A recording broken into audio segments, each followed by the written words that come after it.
ബീഹാറിലെ വോട്ടർ പട്ടികയിൽ ബംഗ്ലാദേശികളും അഫ്ഗാനികളും വരെ. കേന്ദ്ര തെരഞ്ഞെടുപ്പ് കമ്മീഷൻ ബീഹാറിൽ നടത്തിവരുന്ന പ്രത്യേക തീവ്ര പുനഃപരിശോധനയിലാണ് ഈ ഞെട്ടിക്കുന്ന വിവരം പുറത്തുവന്നിരിക്കുന്നത്. ബീഹാറിൽ പ്രത്യേക തീവ്ര പുനഃപരിശോധനയുടെ ഭാഗമായി വീടുകൾ കയറിയുള്ള പരിശോധനയ്ക്കിടെയാണ് ഇന്ത്യൻ തിരിച്ചറിയൽ കാർഡ് കൈവശമുള്ള നേപ്പാൾ, ബംഗ്ലാദേശ്, മ്യാൻമാർ എന്നിവിടങ്ങളിൽ നിന്നുള്ള ധാരാളം ആളുകളെ BLOമാർ കണ്ടെത്തിയത്. ഇവർ ആധാർ, താമസ സർട്ടിഫിക്കറ്റ്, റേഷൻ കാർഡ് ഉൾപ്പെടെയുള്ള രേഖകളും സ്വന്തമാക്കിയിട്ടുണ്ടെന്നും കമ്മീഷൻ അംഗം വെളിപ്പെടുത്തി. ഇത് രാജ്യസുരക്ഷയുടെ കാര്യമാണ്.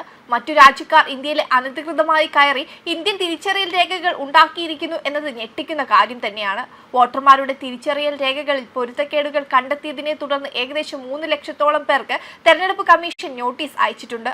ഓഗസ്റ്റ് 1-നും 30-നും ഇടയിൽ സമഗ്ര പുനഃപരിശോധന നടത്തുമെന്നും യോഗ്യരല്ലെന്ന് കണ്ടെത്തുന്ന പേരുകൾ സെപ്റ്റംബർ 31-ന് പ്രസിദ്ധീകരിക്കുന്ന അന്തിമ വോട്ടർ പട്ടികയിൽ നിന്ന് ഒഴിവാക്കപ്പെടുമെന്നും ഒരു തെരഞ്ഞെടുപ്പ് കമ്മീഷൻ അംഗം വ്യക്തമാക്കിയിരുന്നു.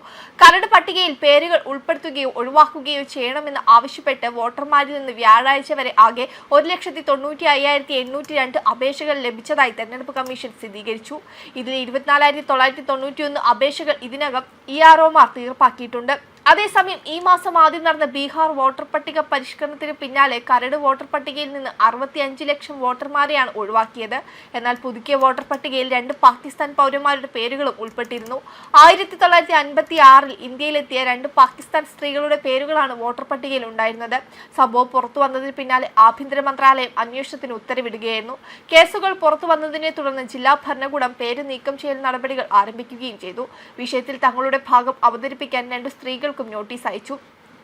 വിസ കാലാവധി കഴിഞ്ഞിട്ടും ഇവിടെ തങ്ങിയതിനെ കുറിച്ചാണ് അന്വേഷണം നടത്തുക. ഭാഗൽപൂർ ജില്ലാ മജിസ്ട്രേറ്റിനോടും പോലീസ് സൂപ്രണ്ടിനോടും അന്വേഷണം നടത്തി വിശദമായ റിപ്പോർട്ട് സമർപ്പിക്കാനും ആവശ്യമായ നടപടികൾ സ്വീകരിക്കാനും ആവശ്യപ്പെട്ടിട്ടുണ്ട്. പരിശോധനയ്ക്ക് ശേഷം ഞങ്ങൾ ഫോം 7 പൂരിപ്പിച്ച് ആവശ്യാനുസരണം പേരുകൾ നീക്കം ചെയ്യാൻ നടപടിയെടുക്കും. 1956-ൽ പാകിസ്ഥാനിൽ നിന്ന് വന്ന ഇരുവരും പിന്നീട് വോട്ടർ ID കാർഡുകൾ നേടിയതായി ANI റിപ്പോർട്ട് ചെയ്യുന്നുണ്ട്. ഈ വർഷം ആദ്യം നടന്ന സ്പെഷ്യൽ ഇന്റൻസീവ് റിവിഷൻ പ്രക്രിയയിലും ഇവർ ഭാഗമായിട്ടുണ്ടായിരുന്നു. 1950-കളിൽ അനുവദിച്ച ഹ്രസ്വകാല വിസകളിലാണ് ഇരുവരും ഇന്ത്യയിലെത്തിയത്. സ്ത്രീകളുടെ കൈവശം EPIC നമ്പറുകൾ ഉണ്ടെന്നും എല്ലാ തവണയും വോട്ട് ചെയ്യാറുണ്ടെന്നും അവർ കുടുംബാംഗങ്ങൾ മാധ്യമങ്ങളോട് പറഞ്ഞിരുന്നു. അതേസമയം ബീഹാർ വോട്ടർ പട്ടിക പരിഷ്കരണത്തിനെതിരെ ആരോപണങ്ങൾ തുടരുന്ന പശ്ചാത്തലത്തിൽ വിഷയത്തിൽ പൊതുജനാഭിപ്രായം തേടി തെരഞ്ഞെടുപ്പ് കമ്മീഷൻ രംഗത്തെത്തിയിരുന്നു. തെരഞ്ഞെടുപ്പ് അടുത്തിരിക്കുമ്പോൾ വോട്ടർ പട്ടിക പുനഃക്രമീകരിക്കുന്നത് ശരിയാണോ തെറ്റാണോ എന്ന് ജനങ്ങൾക്ക് തീരുമാനിക്കാമെന്നും കമ്മീഷൻ വ്യക്തമാക്കിയിരുന്നു. വോട്ടർ പട്ടിക പരിഷ്കരണത്തിനെതിരെയുള്ള അവകാശവാദങ്ങളും എതിർപ്പുകളും സമർപ്പിക്കാൻ ഇനി ഏതാനും ദിവസങ്ങൾ മാത്രമായിരുന്നു ശേഷിച്ചിരുന്നത്.